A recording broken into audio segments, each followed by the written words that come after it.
감사합니다. 신명기도 이제 거의 종반전을 향해서 나가고 있습니다. 신명기 그러면 모세가 이스라엘 광야에서 태어난 2세 국민들에게 한 설교다. 신명기 설교다 그렇게 생각하시면 돼요. 3편의 설교로 되어 있다고 했죠. 1장에서 4장 43절까지는 과거에 하나님이 하신 일이에요. 출애굽에서부터 광야에 인도하셨던 하나님이 하신 일, 역사를 말하고 있습니다. 역사. 그리고 이제 4장 44절부터 26장까지는 율법을 이야기하고 있죠. 그래서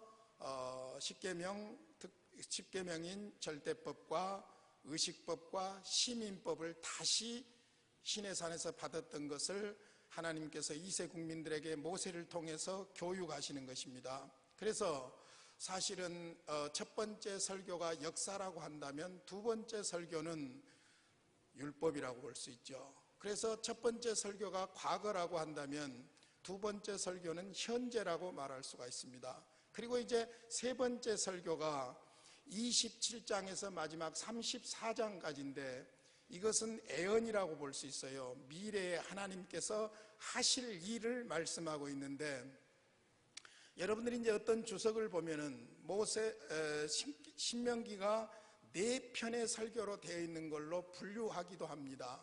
그 4편의 설교로 분류하는 경우는 어떤 경우냐면은 27장과 28장을 세 번째 설교로 하고 29장에서 34장까지를 네 번째 설교로 하는 거예요.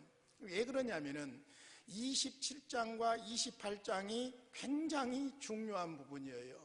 지난주에 여러분에게 27장 설교하면서 말씀을 드렸지만은 하나님께서 출애굽한 1세대 국민들을 시내산 앞으로 이끌고 와서 시내산에서 모세를 부르고 모세를 통해서 율법을 주셨죠. 그 율법을 주시고 나서 24장에서 19장까지 시내산에 도착하고 출애굽기 20장에서 십계명을 주면서 23장까지 그 율법을 주신 다음에 24장에서 시내산에서 하나님과 하나님의 백성들이 언약을 맺습니다.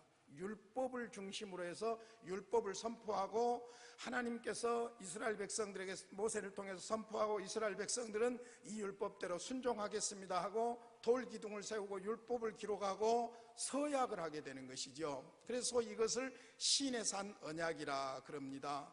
그래서 제가 누차에 말씀드렸지만은 구약 성경을 바로 이해하려고 하면은 출애굽과 시내산 언약 관점에서 구약을 보아야 한다, 이 말씀을 계속 드렸어요. 그런데 이제 약 40년이 지나고 나서 출애굽 경험이 없는 광야에서 태어난 2세대 국민들에게 시내산에서 주셨던 율법을 그대로 모세가 다시 재교육을 하는 거예요. 그게 이제 4장 44절부터 26장까지예요. 그리고 나서 27장에서 이제는 모압 평지에서 시내산 언약을 2세 국민들과 갱신을 합니다. 여러분, 우리가 아파트를 전세를 살면은 3년 계약을 했으면 3년 지나고 나서 다시 무엇을 하죠?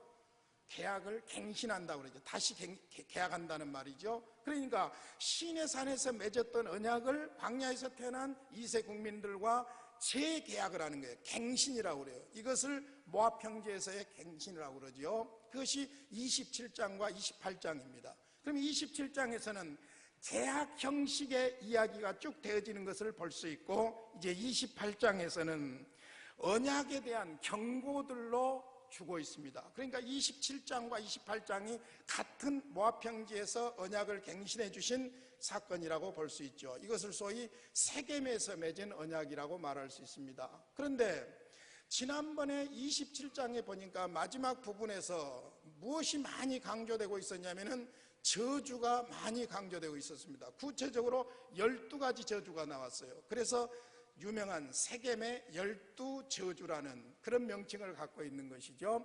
자, 그렇게 하고 이제 28장에서는 그 언약의 구체적인 조건들을 이야기하는 거예요. 그 조건들을 크게 보면 두 가지로 분류가 됩니다. 1절에서 14절까지는 축복에 관한 규례예요. 축복에 관한 경고들이라고 볼 수 있죠. 이렇게 하면 복을 받는다. 그 다음에 이제 15절부터 아주 길게 68절까지는 저주에 관한 경고들이라고 볼 수 있어요. 자, 1세대가 시내산에서 받았던 언약, 이제 2세대가 그 언약대로 모세를 통해서 받은 이 언약의 말씀을 잘 듣고 그 말씀대로 순종하면 하나님께서는 복을 주신다. 그러나 이 말씀을 거역하고 잊어버리고 망각하고 하나님을 떠나게 되면은, 불순종하게 되면은 저주가 임한다, 그거예요. 그래서 사실은 27장과 28장이 우리가 전문적인 용어로 신명기 사관의 핵심이에요. 신명기 사관이란 무엇이냐? 하나님과 맺은 언약대로 순종하면 복을 받는다, 불순종하면 저주를 받는다. 이것이 바로 신명기 사관이라고 볼 수가 있는 거예요. 자, 그래서 오늘은 68절까지 아주 기니까, 그렇다고 또 대강 해버리면 안 되니까 쭉 한번 제가 개요적으로 설명을 해드리도록 하겠습니다. 두 부분으로 나눌 수 있다고 했어요. 1절에서 14절까지 축복, 15절에서 68절까지 저주예요. 이것도 의미가 있어요. 축복은 짧게 이야기하고 있고 저주는 길게 이야기하죠. 왜 그런지 좀 이따 말씀을 드리기로 하고요. 먼저 1절로 14절까지 축복을 경고하고 있는데, 순종에 따른 축복이에요. 전제 조건이 순종이에요. 자, 1절로 2절입니다. 시작. 내가 내 하나님 여호와의 말씀을 삼가 듣고 내가 오늘 내게 명령하는 그의 모든 명령을 지켜 행하면 내 하나님 여호와께서 너를 세계 모든 민족 위에 뛰어나게 하실 것이라. 내가 내 하나님 여호와의 말씀을 청종하면 모든 복이 내게 임하며 내게 이르리니. 순종하면 복을 주신다, 조건이에요. 자, 그 다음에 이것이 너무너무나도 분명한 축복이라는 것을 말하기 위해서 3절에서 6절까지는 구체적으로 이야기를 합니다. 분명한 축복이에요. 추상적인 게 아니에요. 현실적인 것이에요. 생활에서 주는 거예요. 영적인 것이고 육적인 거예요. 현실적인 것이 다 포함되어 있는 축복이에요. 그냥 우리가 신앙적으로 이것은 신앙적으로 영적인 축복이다, 아니에요. 영적인 축복일 뿐만 아니라 현찰하고 관련이 있는 그런 축복이에요. 그래서 분명한 축복을 3절로 6절에 말합니다. 성읍에서도 복을 받고 들에서도 복을 받고 내 몸의 자녀와 내 토지의 소산과 내 짐승의 새끼와 소와 양의 새끼가 복을 받을 것이며 내 강주리와 떡반죽 그릇이 복을 받을 것이며 내가 들어와도 복을 받고 나가도 복을 받을 것이니라. 완전히 현실적인, 그러니까 확실한 복을 약속하고 있는 겁니다. 그 다음에 7절부터 14절까지 하나님이 약속하셨다는 거예요. 자, 전제 조건은 순종이고 이 복은 확실한 복이고, 왜 그러냐? 아주 길게 7절부터 14절까지 누가 그렇게 했다는 거예요? 하나님께서 약속하셨다는 거예요. 거기에서 여러분이 각 절마다 나오는 것이 있어요. 7절에 여호와께서, 8절에서 여호와께서, 그 다음에 9절에서 여호와께서, 11절에서 여호와께서, 12절에서 여호와께서, 13절에서 여호와께서. 하나님께서 약속하신 것이기 때문에 반드시 이루신다는 거예요. 할렐루야. 뭐 거기에 보면은 뭐 굉장한 말씀들이 있어요. 꼬리가 되지 않게 한다, 머리가 되게 한다, 뭐 굉장한 말씀들이 나오죠. 쭉 넘어가서 14절 같이 한번 읽어봅니다. 시작. 내가 오늘 너희에게 명령하는 그 말씀을 떠나 좌로나 우로나 치우치지 아니하고 다른 신을 따라 섬기지 아니하면 이와 같으리라. 하나님이 복을 주신다. 하나님이 복을 주신다. 그러므로 너희들이 하나님을 떠나서 다른 신을 섬기지 않는 한 하나님은 약속한 이 복을 주신다. 할렐루야. 그렇게 연결이 되는 거예요. 길고 복잡한 이야기 같지만 이걸 해체를 해놓고 보면 정리가 딱 되는 거예요. 1절로 2절에서 뭐지요? 언약의 조건 순종이에요. 언약, 신의 산 언약, 이제 모압 평지에서 2세 국민들이 맺은 언약, 하나님과 맺은 언약, 그 말씀대로 순종하는 거예요. 순종하면 분명하게 복을 준다. 이 복은 추상적인 복이 아니라 영적인 복만이 아니라 현실적인 복이다. 들어가도 나가도 떡반죽 그릇, 광주리, 추수하는 광주리 현실적인 거예요. 우리가 되게 복을 막 추상적으로만 이야기하는데 그렇지 않아요. 그럼 이 복하고 또 기복하고는 어떤 차이가 있을까? 또 좀 이따 설명을 해드릴게요. 하여간. 자, 그러면 이제 15절부터 마지막 68절까지는 저주에 대해서 경고를 하고 있는데, 자, 15절부터 19절까지를 보시면요, 저주도 분명한 저주라는 거예요. 조건이 뭐냐? 불순종하면 분명한 복을 주시듯이 하나님은 반드시 저주 심판하신다는 거예요. 자, 15절부터 19절까지 한번 봅니다. 시작. 내가 만일 내 하나님 여호와의 말씀을 순종하지 아니하여 내가 오늘 내게 명령하는 그의 모든 명령을 규례를 지켜 행하지 아니하면 이 모든 저주가 내게 임하며 내게 이를 것이니 내가 성읍에서도 저주를 받으며 들에서도 저주를 받을 것이요 또 내 강주리와 떡반죽 그릇이 저주를 받을 것이요 내 몸의 소생과 내 토지의 소산과 내 소와 양의 새끼가 저주를 받을 것이며 내가 들어와도 저주를 받고 나가도 저주를 받으리라. 그러니까 복과 관련해서는 1절에서 6절까지 주신 말씀을 요약해 놓고 있는 거예요. 전제 조건 불순종, 거역, 그 다음에 그러면 확실한 순종의 복이 따르듯이 확실한 저주가 따른다는 거예요. 현실적으로 저주가 따른다는 것입니다. 자, 그러면서 이제 20절에서부터 68절까지는 그 저주로 인한 심판을 낱낱이 구체적으로 기록합니다. 여러분 여기를 읽으면 막 살점이 떨릴 정도로 기가 막혀요. 여러분 연병도 나오고요, 별의별 것이 다 나와요. 심지어는 여러분 보세요, 얼마나 저주를 받았으면 자기가 막 낳은 자식을 잡아먹는 거예요. 자식을 잡아먹는 이런 저주가 임하는 거예요. 무시무시한 저주가 임합니다. 그래서 저주가 분명하다는 것을 20절부터 68절까지를 구체적으로 이야기해요. 왜 그럴까? 그거예요. 27장에서도 마지막에 듣기 싫을 정도로 구체적으로 저주를 이야기하는 거예요. 왜 그럴까? 왜 언약에서 이렇게 축복보다는 저주를 많이 이야기하고 있을까? 여러분이 한번 헤아려 보시기 바랍니다. 어떻게 하시면 되냐면은 여러분이 부모의 마음에서 자녀가 잘 되기를 바란다면 무엇을 많이 강조할 것인가, 그걸 한번 생각해 보세요. 그러면 딱 정리가 되는 거예요. 자, 그러면서 또 예간장 녹이고 넘어갑니다. 이따 말씀드릴게요. 자, 20절부터 보면은요, 20절에 보니까 이 저주가요 가공스러운 저주예요. 내가 악을 행하여 그를 잊음으로. 자, 하나님 잊어버리면요, 율법을 떠나고 말씀을 순종 하나님 잊어버리면요, 내 손으로 하는 모든 일에 여호와께서 저주와 혼란과 책망을 내리사 망하며 속히 파멸하게 하실 것이며. 이런 재앙이 없어요. 여러분, 저주와 한 단어로도 만족한데 혼란과 책망을 내리사 망하게 한다, 속히 파멸하게 하신다. 그래서 가공스러운 저주라는 것을 말합니다. 21절로 22절에 보면 질병이 따라와요. 질병이. 여호와께서 내 몸에 연병이 들게 하사 내가 들어가 차지할 땅에서 마침내 너를 멸하실 것이며, 여호와께서 폐병, 열병, 염증, 학질, 한재, 풍재, 썩는 재앙으로 너를 치시리니 이 재앙들이 너를 따라서 너를 진멸하게 할 것이라. 질병이 득실거린다는 거예요. 그 다음에 이제 아멘 하지 마요, 이 겁난게. 23절부터 24절까지는 가나안 땅에서 가뭄, 이건 재앙이에요. 비가 내리지 않아버리면 가나안 땅에서는 농사 끝나는 거예요. 애굽하고 달라요.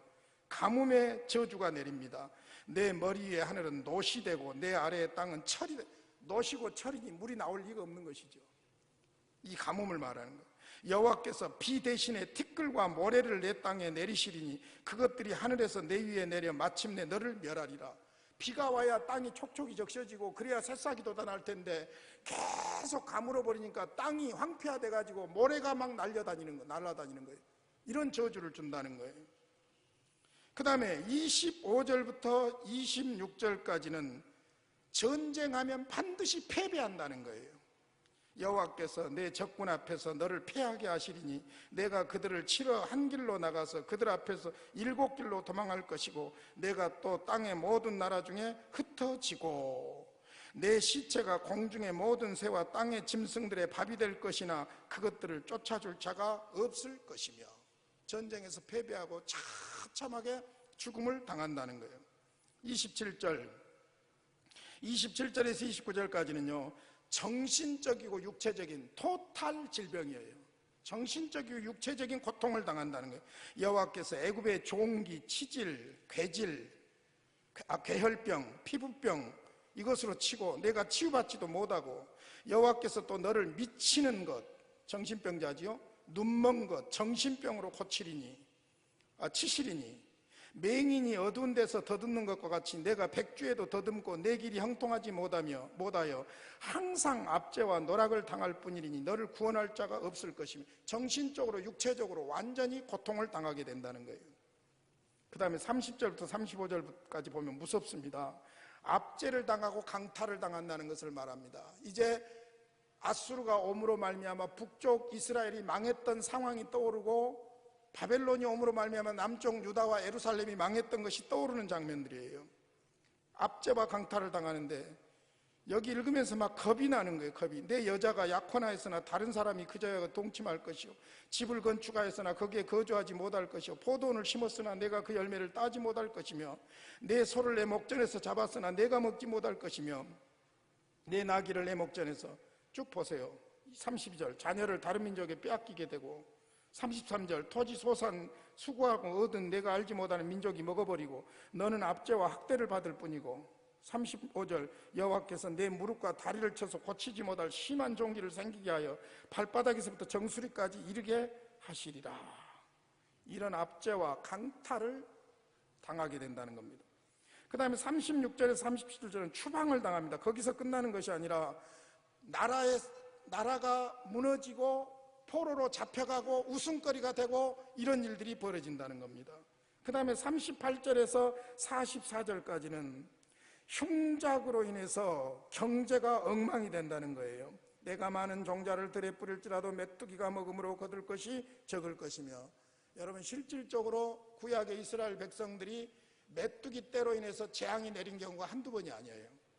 내가 포도원을 심고 가꿀지라도 벌레가 먹음으로 포도를 따지 못하고 또 포도주를 마시지도 못할 것이며, 41절 내 자녀를 낳을지라도 그들이 포로가 되고, 쭉 넘어갑니다. 44절 그는 내게 구워줄지라도 너는 그에게 구워주지 못하리니 그는 머리가 되고 너는 꼬리가 될 것이라. 오히려 원수들에게 적에게 종노릇하는 그런 삶을 살게 된다는 것입니다. 자, 그런데 45절부터 48절까지 보면 이런 저주의 원인이 있다는 거예요. 거기는 같이 읽겠습니다. 45절부터 48절까지 시작. 내가 내 하나님 여호와의 말씀을 청종하지 아니하고 내게 명령하신 그의 명령과 규례를 지키지 아니하므로 이 모든 저주가 내게 와서 너를 따르고 내게 이르러 마침내 너를 멸하시리니 이 모든 저주가 너와 내 자손에게 영원히 있어서 표징과 훈계가 되리라. 내가 모든 것이 풍족하여도 기쁨과 즐거운 마음으로 내 하나님 여호와를 섬기지 아니함으로 말미암아 내가 줄이고 목마르고 헐벗고 모든 것이 부족한 중에서 여호와께서 보내사 너를 치게 하실 적군을 섬기게 될 것이니 그가 철멍에를 내 목에 메워 마침내 너를 멸할 것이라. 순종하지 않으므로, 지키지 않으므로, 하나님을 기쁜 마음으로 섬기지 않고 억지로 마지 못해서 우상 숭배하면서 하나님은 형식적으로 벌받을까 봐 두려워서 섬기는 이런 태도를 지금 말하고 있는 거예요. 이게 바로 저주의 원인이라는 겁니다. 이제 49절부터 쭉 57절까지는요 무엇을 연상하고 있냐면요, 아수르에 의해서 북쪽 이스라엘이 우상 숭배하다 망하게 되고 남쪽 유다가 바벨론에 의해서 나라가 망하게 된 장면이 떠오릅니다. 여러분 49절 보세요. 곧 여호와께서 멀리 땅끝에서 한 민족을 독수리가 날아오는 것 같이 너를 치러 오게 하시리니 이는 내가 그 언어를 알지 못하는 민족이요, 이방인이죠. 아수르와 바벨론. 그 용모가 흉악한 민족이라. 인정사정 보지 않는 악랄한 군대라는 거예요. 역사의 가장 악랄한 군대를 아수르 군대라고 그래요. 아수르 군대. 그 아수르 군대에게 어디가 망했냐면 북쪽 이스라엘이 망했어요. 남쪽 유다보다 100년 먼저 앞서서 망했어요. 근데 북쪽 이스라엘은 잘 아시는 대로 우상으로, 남북으로 나눠진 이후에 우상으로 시작해서 우상으로 망하는 나라예요. 북쪽 이스라엘은. 그러니까 아수르 같은 무시무시한, 자비가 전혀 찾아볼 수 없는 무시무시한, 노인도 필요 없어요. 다 죽이는 거예요. 아이도 필요 없는 거예요. 이런 무시무시한 군대를 보내가지고 그들을 그냥 낱낱이 부셔버리는 거예요. 그 다음에 남쪽 유다는 잘 아시는 대로 바벨론이 이제 와서 남쪽 예루살렘 수도를 포위하게 됩니다. 이미 우리가 다 공부하셨죠? 포위하게 되는데 에레미야서에도 나오고 역대기에도 나오는데 포위하게 되는데 거의 1년 이상을 예루살렘을 포위해버리는 거예요.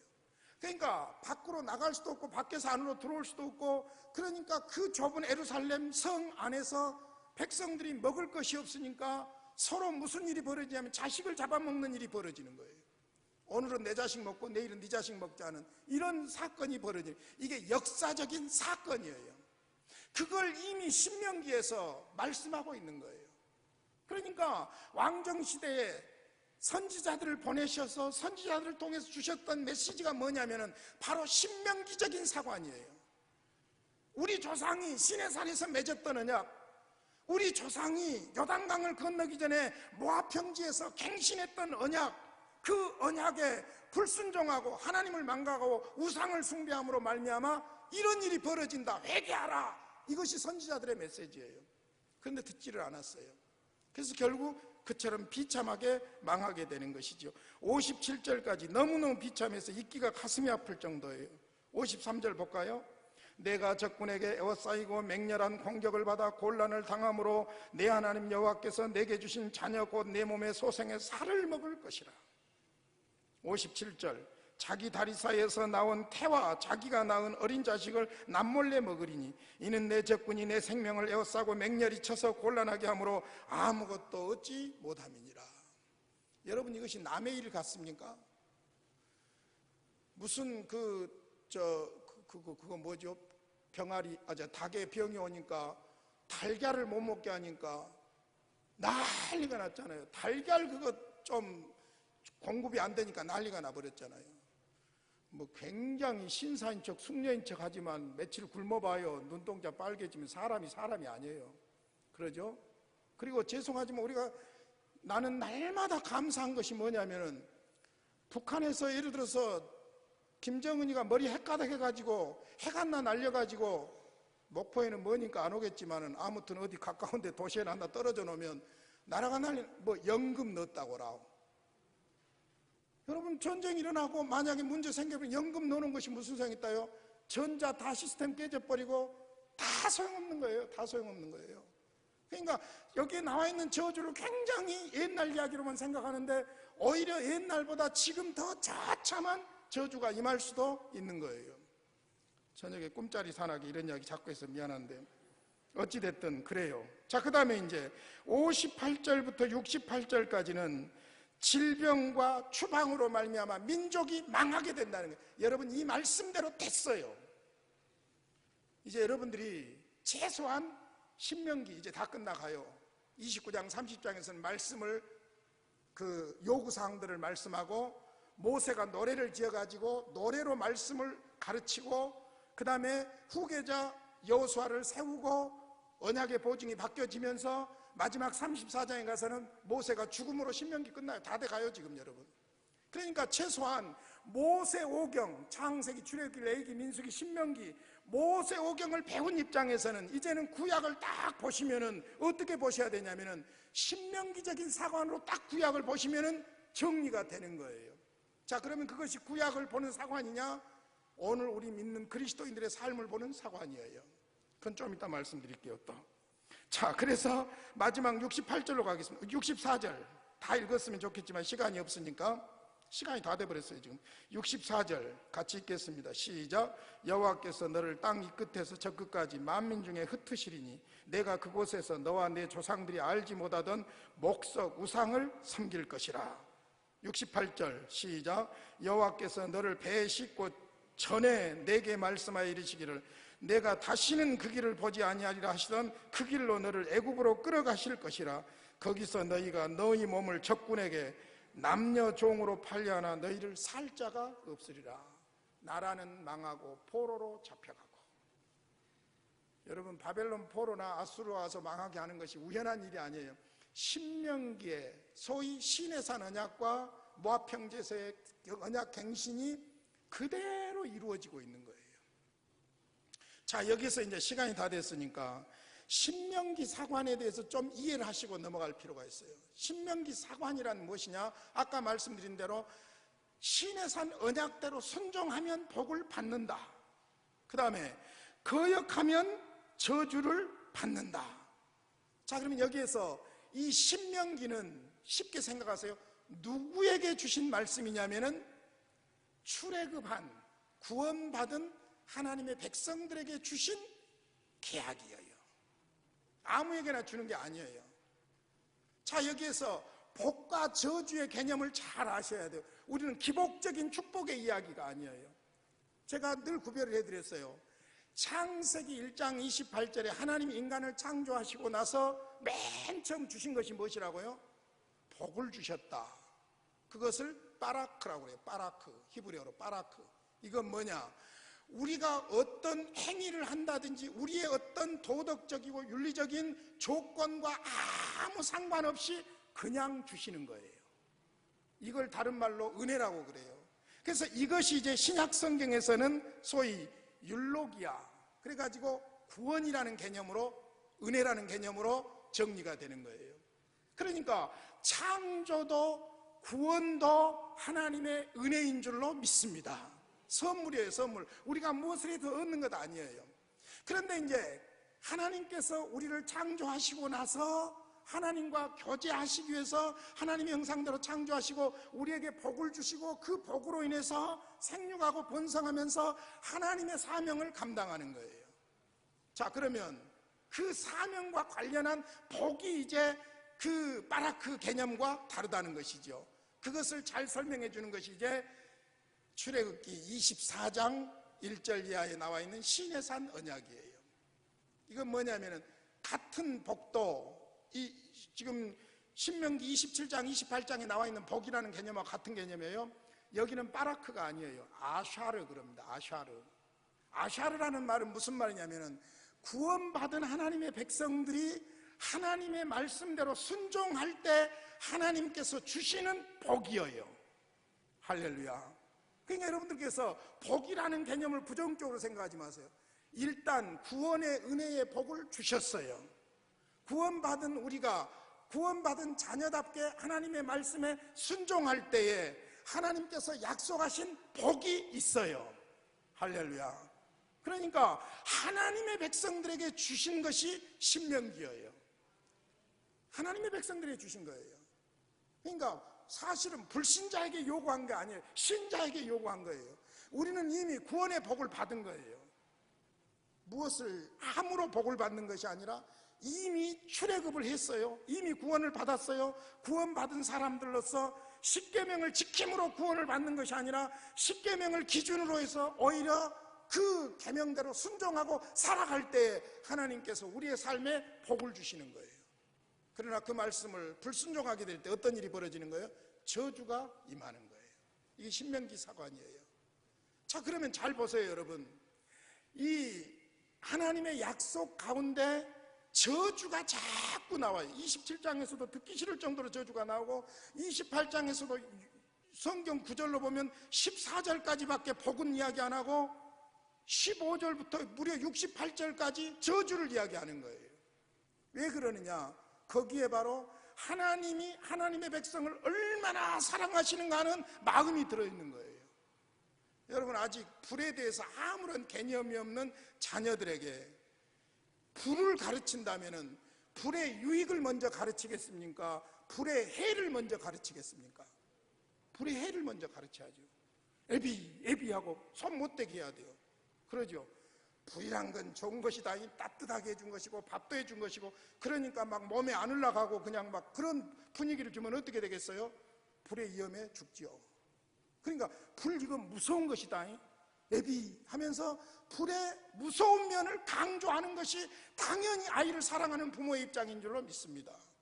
그러니까 마찬가지로 하나님께서도 이 언약을 갱신하면서 출애굽기 24장에서는 발견할 수 없을 정도로 강력하게 저주를 이야기하는 거예요. 저주를. 죽는다잉, 조심해라잉, 이러면 안 된다잉. 여기에 바로 하나님의 자기 백성을 향한 사랑이 들어있는 줄로 믿습니다. 뿐만 아니라 축복과 저주를 이야기하는 이 언약 갱신에서 강조되고 있는 것이 뭐냐면은 미래의 구원 문제가 아니라, 구원 문제는 끝난 거예요. 사실은 구원 문제가 아니라 현실 삶에서 가치가 증대되느냐, 가치가 감소되느냐, 그걸 이야기하고 있는 거예요. 여러분 생각해 보세요. 하나님을 망각해버리고 하나님도 잊어버리고 내 멋대로 아무렇게나 죄를 짓고 범하고 살면은 내 존재의 가치가 감소하겠어요? 증가하겠어요? 감소하는 거예요. 그러나 내가 하나님을 사랑하고 하나님의 말씀대로 순종하고 하나님을 더 깊이 교제하고 들어가면 어떻습니까? 내 존재 가치가 증가되는 거예요. 그리고 하나님이 얼마나 나를 사랑하시는가 깊이 깨닫게 되는 줄로 믿습니다. 어제 아침에 어떤 분이 동영상을 하나 보냈어요. 광주의 어떤 교회가 심각한 상황에 빠졌어요. 그 역사와 전통이 빛나던 교회가 막 어떤 교회로 합병하면서 반대파가 생기고 공동회가 불법으로 진행되고 난리가 났는데, 그 동영상을 저에게 보여주고 나서 그 장로님이 저에게 문자를 보냈어요. 그래서 제가 장로님 위로 받으십시오 그러고 보냈더니 다시 전화가 온 거예요. 목사님, 그분이 장로입니다. 교수 은퇴하신 분이에요. 그분이 기가 막힌 이야기를 하는 거예요. 목사님의 특별한 위로가 필요합니다. 내가 신앙의 기로에 놓였습니다. 못 볼 것을 보고 안 볼 것을 봐가지고 제가 신앙의 기로에 놓였습니다. 내가 이대로 신앙생활을 해야 될지 말지를 제가 감을 잡지를 못하겠습니다. 제가 해줄 말이 있겠어요, 없겠어요? 저 아무 답도 안 했어요. 그리고 기도했어요. 성령 하나님 찾아가 주세요. 위로해 주세요. 그것밖에는 저는 할 일이 없었어요. 제가 청산유수로 말한다고 해도 되지 않아요. 여러분, 결국 우리의 문제는 하나님과의 관계인 줄로 믿습니다. 자꾸 누구에게 보이려고 하고 여러분, 그게 중요한 게 아니에요. 주님과 나와의 관계에서 하나님이 나와 맺은 이 언약을 중심으로 해서 내가 순종하고 살아갈 때 내 현실적인 삶의 가치는 증대될 것이고, 내가 만약에 거역하고 불순종하는 삶을 살아갈 때는 자기가 아무리 천사 같은 소리를 한다고 할지라도 죄송하지만은 자기의 존재 가치는 점점 문제 속으로 빠져드는 거예요. 나에게 주님이 어떤 분이냐가 나를 말해주는 거예요. 내가 주님을 어떻게 느끼느냐에 따라서 내 존재가 느껴지는 거예요. 할렐루야. 그러니까 저는 지금 지난주부터 27장과 28장 읽으려니까 힘들더라고요. 한번 읽으려면 그냥 날이세요. 68절까지. 그런데도 읽으면서 더더구나 저주 아주 입에 담기도 힘든 저주 연병에다가 막 그냥 난리를 치니까 얼마나 힘드는데, 근데 거기에 하나님의 뜻이 있는 거예요. 할렐루야. 왜? 우리를 그만큼 사랑하시니까. 할렐루야. 자비하신 아버지, 은혜와 사랑을 감사합니다. 말씀을 통해서 말씀해 주시니 감사합니다. 주여, 교만하지 말게 하시고 하나님을 진심으로 의지하게 하시며, 세상은 어차피 하나님을 거역하고 악한 세상이오니 세상 따라가지 말게 하여 주시옵시고, 주의 말씀 따라 순종하며 주님 의지하며 승리하게 하여 주시옵소서. 예수님의 이름으로 기도하옵나이다. 아멘. 우리 주 예수 그리스도의 은혜와 하나님의 사랑과 성령의 교통하시며 인도하심이 순종하기를 다짐하는 주의 자녀들 머리 위에 생활 위에 이제와 영원히 함께 있을지어다. 아멘.